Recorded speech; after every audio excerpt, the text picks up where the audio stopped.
और उस पर 10% का लाभ कमाया। क्वेश्चन में कहा कि बताइए दोनों दुकानदारों के लिए क्रय मूल्यों का अनुपात क्या होंगे, जबकि आगे कहा कि जबकि दूसरा दुकानदार उसी रेडियो का समान अंकित मूल्य पर, नोटिस कीजिएगा दोनों में अंकित मूल्य एक है, और आगे कहा कि ये 20% छूट दिया और उस पर 10% का लाभ कमाया। क्वेश्चन में कहा कि बताइए दोनों दुकानदारों के लिए क्रय मूल्यों का अनुपात क्या होंगे, जबकि ध्यान रखिए इसमें यह भी बोला है कि दोनों का अंकित मूल्य आपस में क्या है, बराबर। तो एक बेस है इसमें, इसका फायदा उठाया जाए। जैसे अगर आप अंकित मूल्य मानते हैं कि इसका भी 100 रुपया अगर माना जाए तो ये भी 100 रुपया होंगे और ये भी कितना होंगे 100।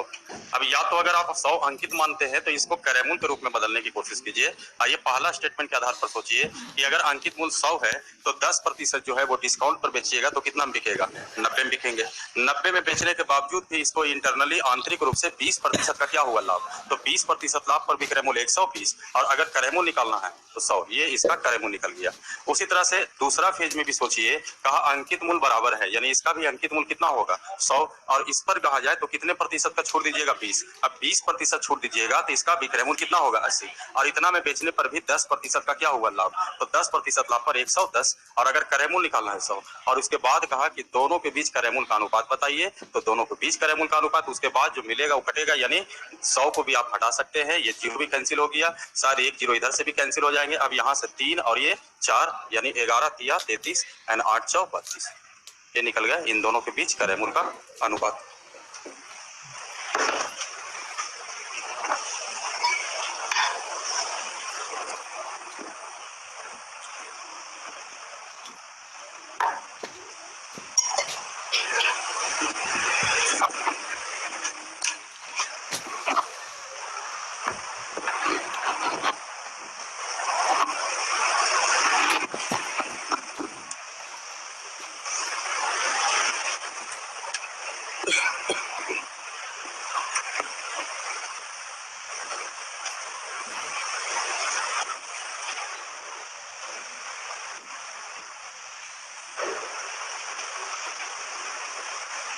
हो गया, मिटा दे।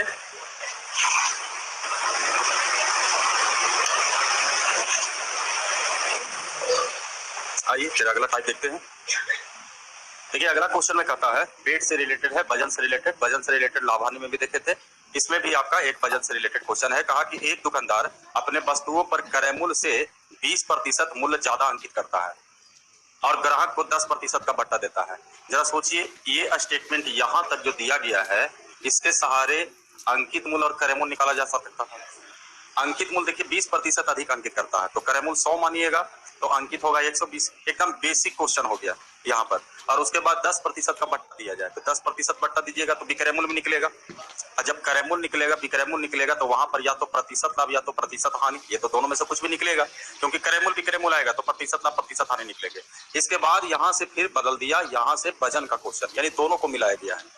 और आगे कहा गया है कि बेचने का तो बेचबे किया, लाभ हुआ हानि हुआ वो बाद में देखेंगे, लेकिन इसके बावजूद भी क्या किया, वह बेचते समय 1 केजी की जगह पर 900 ग्राम का प्रयोग करता था और खरीदते समय वह 1 केजी की जगह पर 1000 ग्राम का वजन का प्रयोग करता था। यानी खरीदते के जमाए 1100 वजन का और बेचते समय 900 ग्राम का वजन का प्रयोग किया। यानी यहाँ पर मैटर अगर कहा जाए तो क्यों ना 1 केजी को लाया जाए। जैसे याद कीजिए एक टाइप था जिसमें बाद में बताया गया था, उसमें एक जगह आपका फ्रैक्शन में कुछ 12 आए थे, एक जगह 5 आए थे, तो कहे कि दोनों का बेस पहले 1 कीजिए, तो वहां पर एलसीएम लेकर के 120 बना दिया गया था। तो यहाँ भी सोचिए कि पहले जो स्टेटमेंट है उसका हम लोग यूज करेंगे, और दूसरा जो स्टेटमेंट है उसमें सोचिए कि 900 ग्राम बेचते समय और 1100 ग्राम खरीदते समय, यानी अगर 1000 ग्राम की अगर बात किया जाए तो बेचा जाएगा तो 900 ग्राम देंगे और खरीदा जाएगा तो 1100, लेकिन बेस किसका बनाएंगे 1000 का। अब यहाँ पर सबसे पहले ये स्टेटमेंट का पहले प्रतिशत लाभ निकालने की कोशिश किया जाए। सबसे पहले अगर हम क्रय मूल्य 100 मानेंगे तो ये 20% अधिक अंकित होगा, इसका अंकित मूल्य जो होगा 120, और इस पर 10% का डिस्काउंट दिया जाए तो विक्रय मूल्य जो होगा 108, और यहाँ से पहले ये पता कर लिया जाए कि 8% का क्या हुआ लाभ, तो इसका काम खत्म हो गया। मतलब यहाँ से सेंस यही हुआ कि क्रय मूल्य और विक्रय मूल्य की बात करेगा तो दुकानदार जो है किसी भी वस्तु को 8% लाभ पर बेचने की कोशिश करेगा, लेकिन 8% लाभ पर बेचने के बावजूद भी इस तरह का एक और बेईमानी है तो शायद इससे भी कुछ लाभ होगा, जिसके कारण पूछेगा कि बताइए कि पूरे सौदे में प्रतिशत लाभ कितना होंगे। अब यहाँ से अगर ये सोचा जाए कि मान लिया जाए एक करेमूल का फेज बनाया जाए एक बिक्रेमूल का, अगर मानते हैं कि यहाँ पर 100 रुपया अगर लागत लगाया जाए तो 1100 ग्राम जो है खरीदने की कोशिश किया जाएगा, और यही 100 रुपया में जगह 108 में बेचा जाएगा तो उसको कितना में बेचिएगा? 900 ग्राम में। अब यहाँ से कहा जाए तो दोनों का क्वांटिटी आपस में क्या होगा? देखिए ये आइडिया को यहाँ से सेंस ये मिलेगा कि दुकानदार वस्तु को 8% लाभ पर बेचने की कोशिश करेगा, जबकि यहाँ पर इमेजिन कीजिए कि अगर दुकानदार 100 रुपया में 1100 ग्राम खरीदने का मतलब है यहाँ पर बेईमानी के आधार पर खरीद रहे हैं। सिर्फ ये सोचिएगा कि करेमूल अगर जो होगा तो मान लिया जाए कि 100 रुपया में वो 1 केजी खरीदने के लिए जाता होगा तो वो कितना खरीदता होगा? 1100 ग्राम। लेकिन जब बेचने की बात होता होगा तो वो 108 रुपया में 1 केजी की जगह पर कितना बेचेगा? 900 ग्राम। तो वो 1 केजी बेच हो गया, उससे कुछ लेना देना नहीं है। अब यहाँ से सोचिए कि जितना क्वांटिटी खरीदिएगा उतना ही क्वांटिटी क्या कीजिएगा? बेचिएगा। तो ये क्वांटिटी बराबर होनी चाहिए, 0000 दोनों में है। ऐसा करते हैं इसमें 9 से गुना कर दे और इसमें 11 से, देखा जाए इसमें 9 और इसमें 11, लेकिन इधर से कुछ लेना देना नहीं है, सिर्फ बैलेंस होता है, फायदा हमको इधर से उठाना है। यानी मुख्य रूप से कहा जाए तो करेमूल जो होना चाहिए वो 100 गुने 9, और अगर बिक्रेमूल कहा जाए तो 108 गुने 11। बाकी कटता है तो काटा जाए। ये देखिए 12 गुने 9 108, ये 3 चौ 12, ये 25 चौ 100, यानी ये 25 हुआ। ऐसे इधर 100 बचाते तो और बेहतर था आपके लिए, नहीं काट दिया तो कोई दिक्कत नहीं है, 11 दिया दे दीजिए। यहाँ से प्रतिशत लाभ निकालेंगे, लाभ गुने 100, लाभ गुने 100 और बटा करेमूल के रूप में 25, यानी 832% का ऐसे लाभ होने वाला होगा। चलिए नोट किया जाए।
हो गया, मिटा दिया जाए।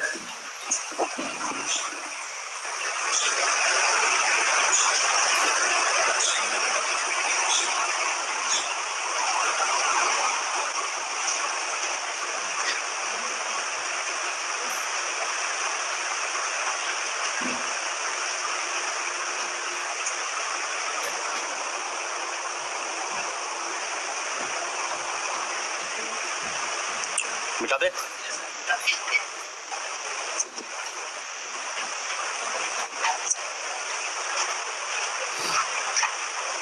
आइए 143 को देखते हैं, लास्ट है।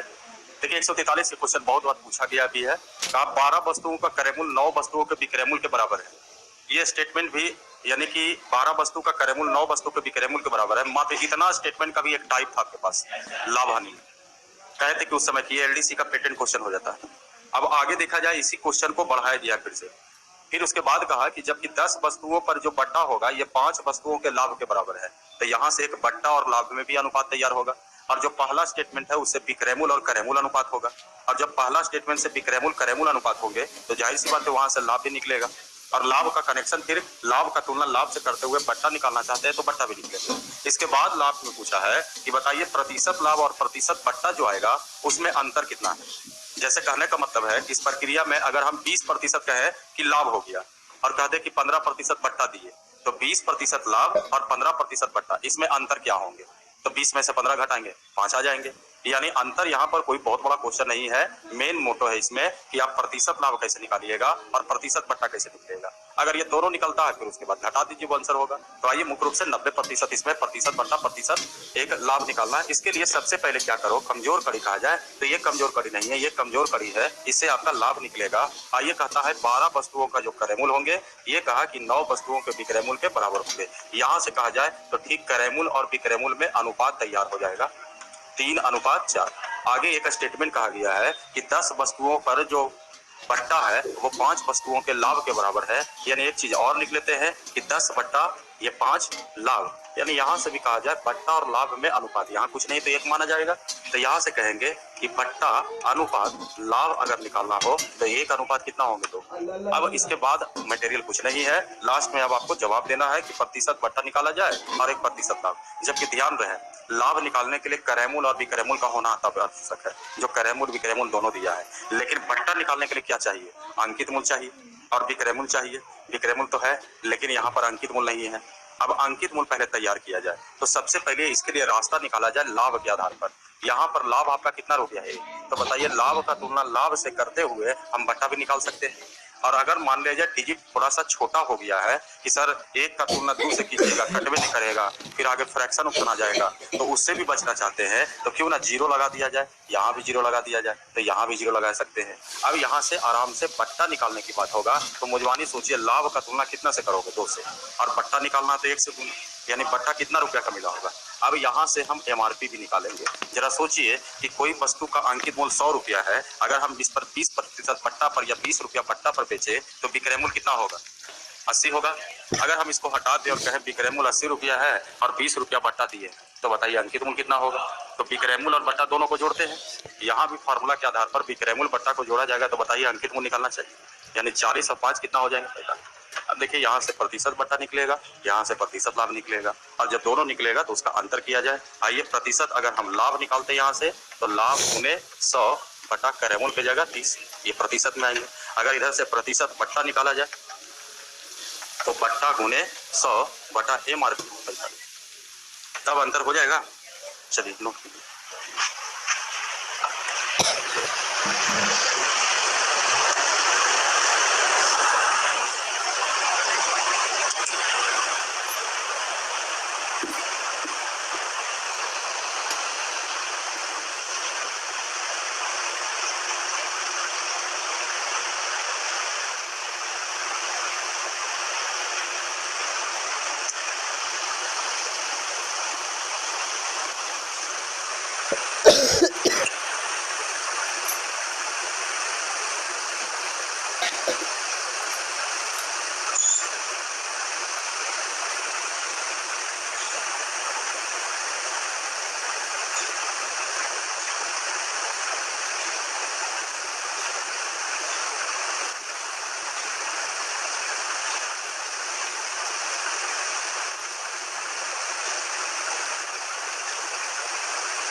हो गया।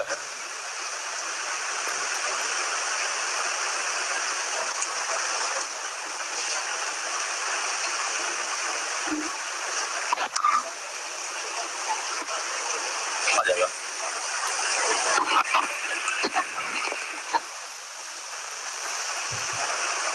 कर लिए नोट, हटा दे।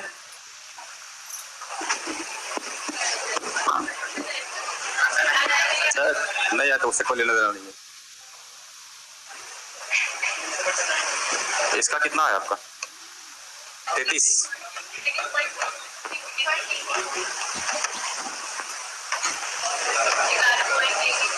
ये 11.11 तो लेस कीजिए और क्या,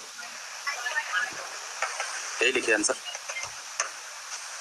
नहीं दिया है 22 पॉइंट, इसका लिख दिया, लेस किया ना इतना, यही हमारी आंसर। नोट कर लिए, इसको मिटा दें। चलिए पैकेज निकालिए सभी लोग, बोलिएगा 1 से 10 8 नंबर।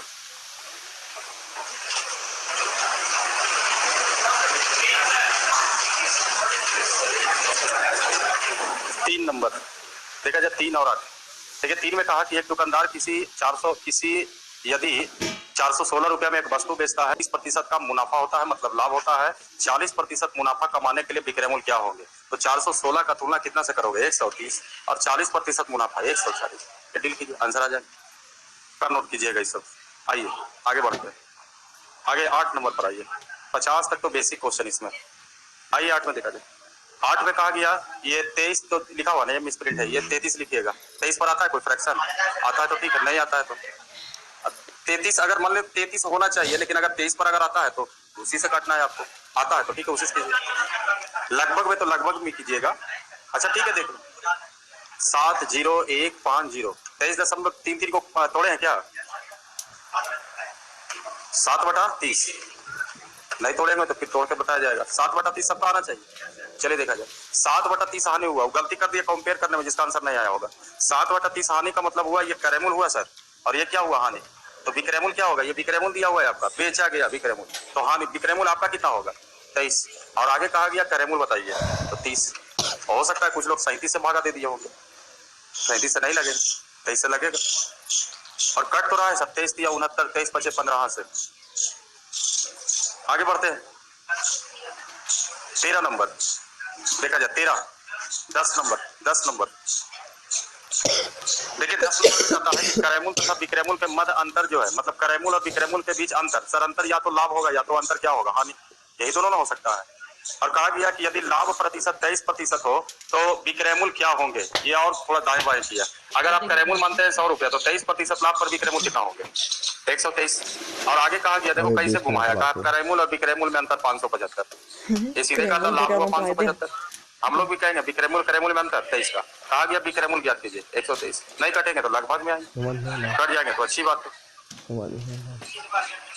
चलिए बहुत लोग काटा है 25 बार में। हाँ जी, फिर तो वही है, 23 से कम 23 दूनी 46, 23 से 15 से।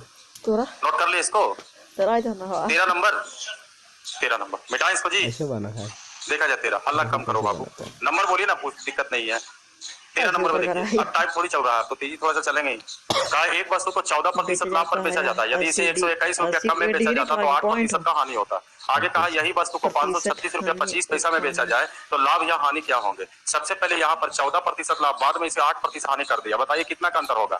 22। तो 22 लिखिएगा। किताब का 121, हम लोग कहेंगे 22। अब देखा जाए यहाँ पर कैरेमुल निकालना अति आवश्यक होगा, क्योंकि आगे कहा है बेचना एक नया प्रकार का विक्रयमूल। तो एक कैरेमुल निकाल दिया गया 100, और उसके बाद अगर कहा जाए तो एक नया विक्रयमूल आया 536 रुपया 25 पैसा। अब ये कैरेमुल एक विक्रयमूल है। आगे अगर कहिएगा ज्यादा में बिकेगा तो लाभ होगा, कम में बिकेगा तो हानि होगा। बेहतर होंगे कि अगर पॉइंट ज्यादा आ रहा है, कैलकुलेशन बढ़ गया है, तो यहाँ क्या लाइए? रेशियो ले आइए। रेशियो लाइएगा तो कुछ ना कुछ कटेगा और हाथ तक कट जाएगा, नीचे क्या आएंगे 100। यहाँ कहा जाते 11 दूनी 22, 11 मरते कट सकते हैं। आगे कटा जाए और ये देखिए 50 दूनी 100, ये काटिएगा 5 से तो 5 से काटिए, नहीं तो 25 से काटिए। चलिए 5 से काटते हैं तो 15 और 50, ये आपका हो गया 5 एकम 5, 5 सते 35, एक जीरो दे करके लगाइएगा। फिर 5 दूनी 10, 5 25। इसके बाद कहा जाए तो यहाँ से भी आप काट सकते हैं, या तो 25 से काटिए, नहीं तो 5 से काटिए। 5 से काटिएगा 20 5 100, ये 5 दूनी 10, 5 एकम 5, 5 24 5 25। ये बाबू अभी और कट रहा है 5 से, तो थका देगा 5 काटते। 2 5 10, 5 24, ये देखिए 5 दूनी 10, 5 45। अब नहीं कटेगा। अब यहाँ से कहा जाए तो गुना कीजिए 11 से। देखा जाए 11 तिया 33, वो ले हुए उड़ा 11 से काटिएगा, 11 तिया 33, 9 बचेंगे, 11 9 99, 20 दूनी 40, ये कितना हो गया? 39। अब यहाँ से कहिएगा क्या लाभ हुआ कि हानि हो गया? हानि। कितने का हानि? प्रतिशत हानि। हानि गुना 100 बटा करेंगे। चलिए डील कीजिए, लगभग में आंसर आएंगे इसका 2.5। तो आ जाएगा 2.5। नहीं आया क्या? आ ही गया तो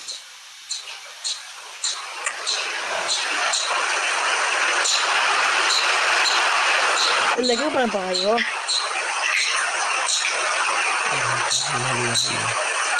Umibig lang.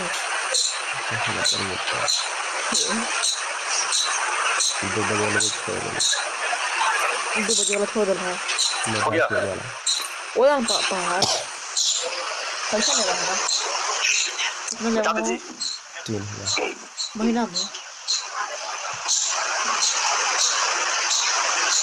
अरे बाबू खाली ही लिखो ना जी, उसके बाद ही लिख दो। भी काट रहे हो, रिज रहे तो हमको काट परेशान करवा दिया। कितना वाले 25 से काटता आराम से। मिटाए देखा जाए। आगे बोलिएगा 22 नंबर देखा जाए। 15 नंबर देखा जाए, ये ना जो बोलिएगा हो जाएगा। 15 में कहता है कि एक व्यक्ति अपनी फर्नीचर 25% के लाभ पर बेचा, यदि उसने इसे 15% हानि पर बेचा होता तो 800 रुपया कमाएंगे। तो सीधा 25 और 15 में अंतर कीजिए, एक पॉजिटिव एक निगेटिव, अंतर जुड़ जाएगा। तो 800 का तुलना कितना से करोगे, तो आप फर्नीचर का करेमू निकालिए, ये देखिए आंसर हो जाएगा, 2000 आ जाएगा। चलो भाई किसका था नोट करो जल्दी से। 15 सबका तो नहीं होगा ये क्वेश्चन, दादू को मिटा दे इसको। आइए 22 नंबर पर आइए, कितना 17। देखिए 17 में कहता है कि एक टीवी 8% लाभ पर बेचा, अगर इसे 2,553 रुपये कम में बेचा गया होता तो 15% नुकसान होता। फिर लेस करते हैं, 8 5 13, फिर लिखिएगा 2,553 बटा 15 और 8 23, आगे कहा 18% लाभ पर बिका। तो उसी सब नोट कीजिएगा जी, सब भागा होगा दीजिए इसको। ऐसा तो नहीं ना कि वो पूछा है तो हम भी वही पूछेंगे। चलो आगे 22 पर आइए, आइए 21 पर आइए, कितना 21 ना 20 में देखिए, तो ये कौन मर बढ़िया क्वेश्चन पूछा, टाई भी है, टाई में से कैसे कीजिएगा जी। आइए 22 पर आइए, बाद में पूछ लेना तुम। आइए 22 पर आइए, कहता है यदि एक वस्तु को 100 रुपया में बेचा जाता है तो हानि प्रतिशत L% होता है, यदि इसी वस्तु को 22 रुपया में बेचा जाता है तो प्रतिशत लाभ P% होता है। आप वस्तु का करेमूल ज्ञात कीजिए, करेमूल निकालना है। देखिए दोनों सेंस में करेमूल ही होंगे, अब इसमें बेहतर होंगे कि 100 रुपया में बेचा गया तो L% का हानि हो गया, L% हानि पर अगर कहा जाए 100 माइनस L, ठीक है वही लिखिए। और अगर यहाँ पर कहा जाए कि उसी वस्तु को, यदि इसी वस्तु को 22 रुपये में बेचा जाए तो ऐसा कीजिए करेमूल कितना लिख देते हैं 100। इसके बाद कहा जाए 22 रुपये में बेचा जाए तो 100 प्लस क्या लिखिएगा P। इसके बाद कहा जाए करेमूल निकालना है, ये सेंस हो गया। अब इसके बाद नहीं होता है तो करेमूल निकालने के लिए भी करेमूल, ये भी करेमूल है जी, रिलेशन निकालना पड़ेगा। 100 से 100 तो ठीक है, कुछ देर के लिए काट दीजिएगा, यहाँ से x बटा y, फिर कैलकुलेशन के तहत 100 बटा p, फिर क्या कीजिएगा इसमें,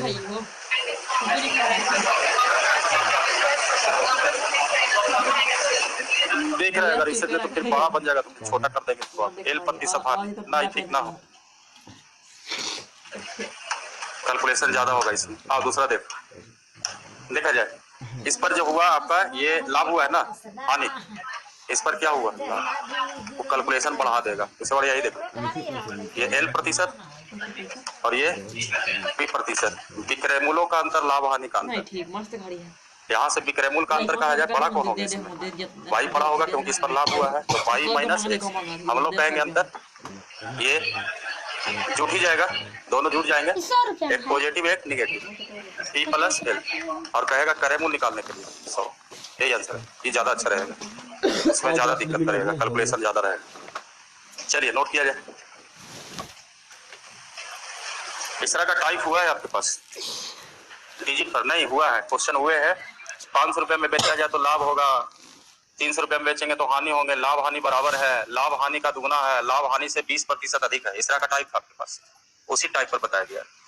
जबकि इससे पहले वाला ज्यादा बेसिक था, लेकिन कैलकुलेशन फिर ज्यादा बढ़ जाता है, एक्स का मान निकालिए फिर मान को कीजिए, उससे बेहतर है विक्रयमूल्यों का अंतर लाभ हानि का अंतर के बराबर हो।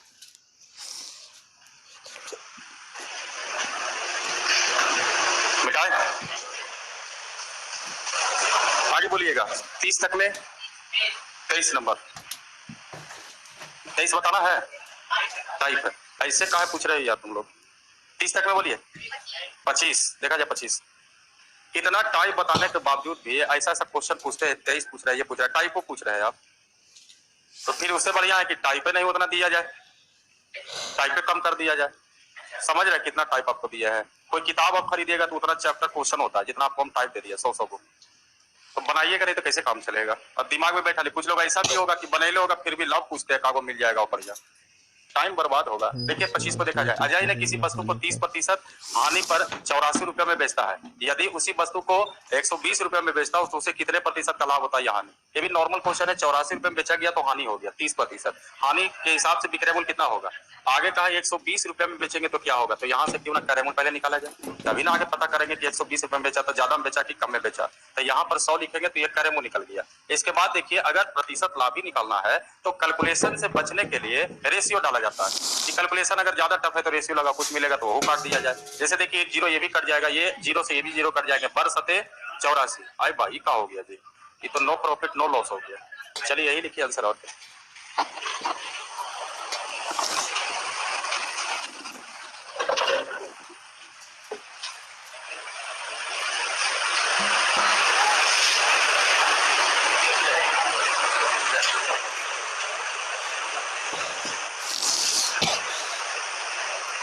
तू पिटाले है तो कैसे पता चले कि होमवर्क ना बनाना है?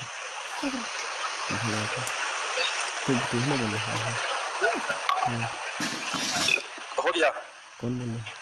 30 नंबर देखा जाए, क्वेश्चन नंबर 30। तो हनी दिनों बताया ना भाई कि तू ना बोले है। आइए 30 में देखते हैं। 30 में कहा गया कि राम एक वस्तु को बेचकर 30% का लाभ कमाता है। यदि इसे क्रय मूल्य के स्थान पर विक्रय मूल्य पर गणना की जाए तो लाभ प्रतिशत कितना होगा? सबसे पहले देखा जाए 30% लाभ कमाता है, वो सीधा सीधी बोल दिया। और उसके बाद कहा कि लाभ प्रतिशत विक्रय मूल्य पर ज्ञात कीजिए। तो जिस पर ज्ञात किया जाएगा वो एक बेस बनेगा और वो नीचे जाएगा, क्योंकि कारण यही है प्रतिशत लाभ बराबर हम लोग जानते हैं लाभ गुने 100 बटा क्रय मूल्य। और उस समय बताया गया था कि क्रय मूल्य नीचे इसलिए लिखा है क्योंकि उससे कंपेयर किया जाता है। और इस पर कंपेयर करने में क्वेश्चन में कहा विक्रय मूल्य से कीजिए लाभ का कंपेयर। तो यहाँ पर प्रतिशत लाभ बराबर होगा लाभ गुने 100 बटा विक्रय मूल्य। बाकी कहा जाए तो पहला जो आइडिया 30% लाभ है वहां से क्रय मूल्य और विक्रय मूल्य में एक रिलेशन तो निकाला जा सकता है। तो यहाँ से विक्रय मूल्य हुआ 130। अब कहा कि जो 30 रुपया का लाभ हो रहा है किस पर बताइए? विक्रय मूल्य पर। तो यहाँ पर लाभ गुने 100 और बटा क्या लिखेंगे? विक्रय मूल्य। अब इसमें कहा जाए तो 300 बटा 13, बाकी भागा दीजिएगा 13 दूनी 26, बाकी बच गया 4, 23 दिया 69, 23 समथिंग।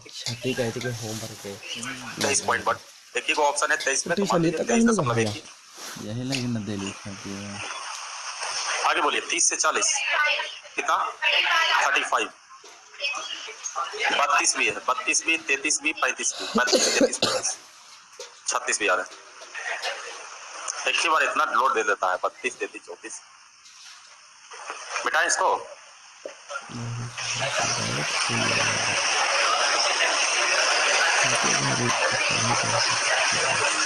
हो गया।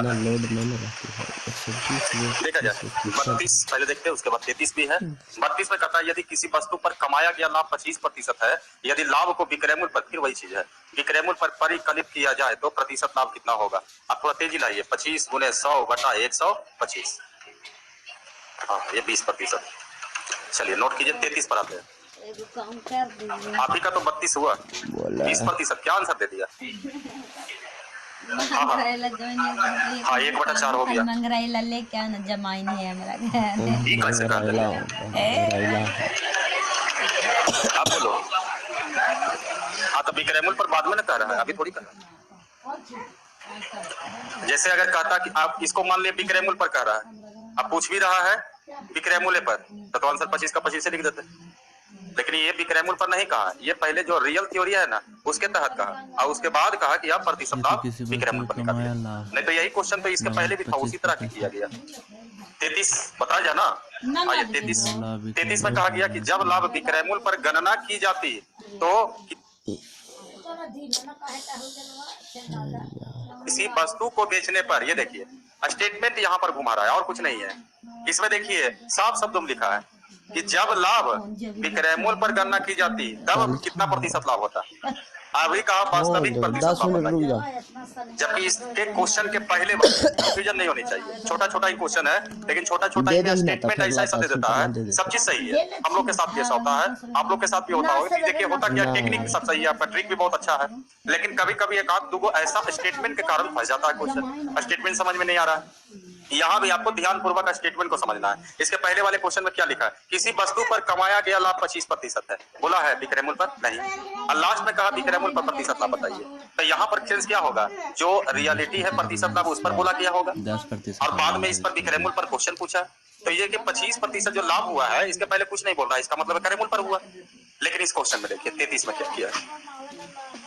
33 में कहता है, पहले ही से हेडिंग डाल दिया, जब लाभ विक्रय मूल्य पर गणना हुआ, मतलब विक्रय मूल्य पर निकाला गया, तो लाभ जो है किसी वस्तु को बेचने से कितना प्रतिशत हुआ, और फिर कहा वास्तविक प्रतिशत लाभ ज्ञात कीजिए। तो वास्तविक मतलब रियलिटी वाला, और रियल जो होगा वो किस पर होगा, क्रय मूल्य पर। अब बाकी यहाँ पर हमने कहा था कि किसी क्वेश्चन ऐसे होंगे जिसमें लाभ हानि का गणना विक्रय मूल्य पर करेगा, तो आप आराम से विक्रय मूल्य को टारगेट कर लेंगे, उससे क्या होगा, कैलकुलेशन से बच जाइएगा। अगर जहां पर लाभ हानि की गणना कुछ नहीं कहता है तो क्रय मूल्य माना जाता है, तो हम क्रय मूल्य को टारगेट करते हैं। तो यहां भी कहा जाए कि आप विक्रय मूल्य को टारगेट करते हैं 100 रुपया, और 25% इस पर लाभ हुआ है, तो 25 रुपया लाभ हुआ, तो बताइए इसका क्रय मूल्य कितना होगा, 75। और अब पूछा नहीं प्रतिशत लाभ इस पर बताइए, तो यहाँ से लाभ चाहे इधर से घुमाओ चाहे इधर से घुमाओ, अंतर तो 25 से आएगा। अब ये 25% लाभ निकालेंगे तो लाभ गुने 100, और इस बार क्रय मूल्य की जगह लिखेंगे 25 दिया, यही आपका 33.1/3। जैसे आप फ्रैक्शन में सोच रहे हैं 25%, तो 1/4, तो अगर कुछ नहीं कहता तो इसको क्रय मूल्य कहते, लेकिन यहाँ पर क्वेश्चन में दावा किया कि नहीं विक्रय मूल्य पर है, तो इसका मतलब है ये आपका क्या हो गया होगा, विक्रय मूल्य, और ये क्या हुआ होगा, लाभ हुए होंगे। और यहाँ से अगर हम क्रय मूल्य कहेंगे तो क्रय मूल्य कितना होगा 3, और फिर निकालेंगे प्रतिशत लाभ, तो लाभ गुने 100/3, यही आपका 33.1/3। सिर्फ लैंग्वेज का चक्कर है और कुछ नहीं इसमें। चलिए नोट कर लीजिए इसको, ठीक ठाक क्वेश्चन है ये। आगे ना लाभ होने का इतना बिना समझ लिया सोचे पूछा सोचे मतलब अगर मतलब कुछ समझे एक बात समझने की देखिए वास्तविक बने के रियल इसका जितना वस्तु को बेचा उतना इसका लाभ कितना हुआ। उल्टा 30 से 40 35 नंबर 35 और 36 लिखा लगता है, तो फार्मूला चलिए 35 और 36 को देखिए, लेकिन एकदम सब सिस्टम उल्टा देखा जाए 35 और 36। देखिए 35 में कहता है कि एक हीटर की विक्रय मूल्य के 1/12 भाग के बराबर लाभ पर बेचा गया, ताक इसमें लगा हुआ है विक्रय मूल्य, तो विक्रय मूल्य कितना होगा 12, तो लाभ कितना हुआ, तो क्रय मूल्य कितना होगा, विक्रय मूल्य 12, क्रय मूल्य 11, लाभ 1 हुआ। आगे कहता है तो कुल 120 रुपया का लाभ होगा, नियत राशि है 120, जबकि आपका लाभ कितना है, यानी एक का तुलना कितना से किया जाए। कभी भी इसका विक्रय मूल्य ओरिजिनल निकाला जा सकता, कभी भी इसका ओरिजिनल क्रय मूल्य निकाला जा सकता, लेकिन इस तरह के क्वेश्चन में थोड़ा सा बच के चलिए, पूछा किया गया उस पर भी डिपेंड करता है। अब पूछा जाएगा मान लीजिए छोटा क्वेश्चन और लेवल दे दिया, इसका मटेरियल ढेर सारा, उसका तो कोई जरूरत भी नहीं है, मतलब आगे प्रतिशत में कोई क्वेश्चन पूछेगा तो 120 रुपया का क्या जरूरत, कहते से निकल जाएगा। और आगे शायद क्वेश्चन पूछा है कि यदि इसे विक्रय मूल्य के 1/6 भाग हानि पर बेचा जाए तब प्रतिशत हानि क्या होंगे, लगभग। आपसे क्वेश्चन क्या पूछ रहा है, प्रतिशत में किसी का आंसर देने के लिए क्या कोई नियत राशि चाहिए, नहीं, आप जो डेटा माने उससे भी काम चलेगा, यानी सिर्फ हमको हानि चाहिए। हानि कहा कि जो विक्रय मूल्य है ना उसका 1/6 हानि हो गया, 6 दूनी 12, 2 रुपया हानि है, प्रतिशत हानि निकालना है, हानि गुना 100 बटा क्रय मूल्य 11, क्रय मूल्य थोड़ी बदलेगा आपका, तो ये 200 बटा क्या दिखेगा 11, इसी को भागा दीजिएगा, 11 दूनी 22 नहीं लगेंगे, 11 एकम 11, 9 11 8 11 नंबर 99, 11 तो 9 बचेगा ना बाबू, अच्छा 11 नंबर 99 ज्यादा, 11 8 88, यानी लगभग 18% के आसपास इसका आंसर होना चाहिए। 120 का कोई यूज करने की जरूरत नहीं है, अगर इच्छा है तो आप 120 का तुलना 1 से कीजिए, 12 से गुना कीजिएगा 120 में विक्रय मूल्य आ जाएगा, 11 से गुना कीजिएगा क्रय मूल्य आ जाएगा, 2 से गुना कीजिएगा हानि आ जाएगा, फिर बाद में काटिएगा तो मालूम चलेगा कि 120 का कोई जरूरत नहीं है।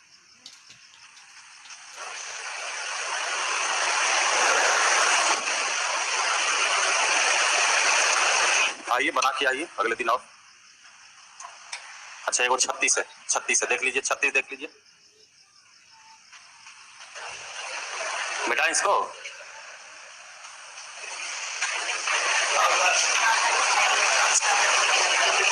आइए देखा जाए 36 को देखिए।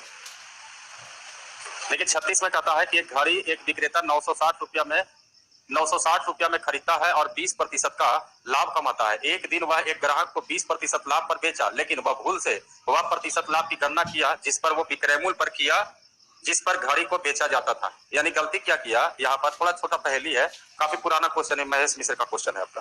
ग्राहक ने उसे कितने रुपये में खरीदा। देखिए यहाँ पर सेंस आइडिया यह था कि एक क्रय मूल्य था, एक विक्रय मूल्य, पहले बेसिक सोचते 20% लाभ पर, और एक घड़ी को एक विक्रेता 960 रुपया में खरीदता है, यानी जो विक्रेता है वो घड़ी खरीदा है कितना रुपया में 960, यानी विक्रेता का क्रय मूल्य दिया हुआ है। अभी इसको एकदम हटा के रखिए, अभी पहले जो यहाँ पर स्टेटमेंट है उसको ढंग से मिलाइए। अगर आप क्रय मूल्य 100 मानते हैं तो 20% लाभ पर विक्रय मूल्य कितना होगा? 120। लेकिन कहा कि विक्रेता क्या किया, क्योंकि आप लाभ इस पर ले लिए तब 120 में बेचे, लेकिन हुआ क्या है, तो आगे देखिए कहता है कि लेकिन भूल से वह प्रतिशत लाभ की गणना, यानी 20% लाभ की गणना अभी किस पर की है? इस पर की है। लेकिन कहा कि वह प्रतिशत लाभ की गणना उस विक्रय मूल्य पर किया जिस पर वह घड़ी बेचता था। किस पर घड़ी बेचता था? यानी इस पर गणना न करके इस पर लाभ निकाल दिया। अब बताइए, इस पर 20% कीजिएगा तो कै रुपया होगा? और अब कहा कि बताइए ग्राहक उसे कितना में खरीदा, तो दुकानदार बेचा होगा कितना रुपया में? 100 रुपया क्रय मूल्य और 24 रुपया लाभ। और कुछ लोग गलती कर दिए, 24 रुपये इसमें जोड़ दिए और वही आंसर नहीं आया आपका। 24 रुपया जोड़ने का मतलब आप समझ रहे हैं, 2 गो लाभ उठा लिए, एगो क्रय मूल्यों पर उठा लिए और एगो विक्रय मूल्यों पर उठा लिए। ये तो नहीं कहा है क्वेश्चन में, कहा कि नहीं विक्रय मूल्य पर लाभ उठाइए, तो इसका विक्रेता का तो लागत 100 रुपया है और 24 रुपया लाभ उठाएगा, क्योंकि 20 रुपया लाभ नहीं उठाएगा, यानी विक्रेता का विक्रय मूल्य होना चाहिए 124, तो ग्राहक का भी क्रय मूल्य कहेंगे 124 होनी चाहिए। अब यहाँ से आप तुलना कीजिए, 960 का तुलना कितना से करोगे? 100 से, और 24% लाभ पर, ये आंसर आपका आ जाएगा। रहने दें तक।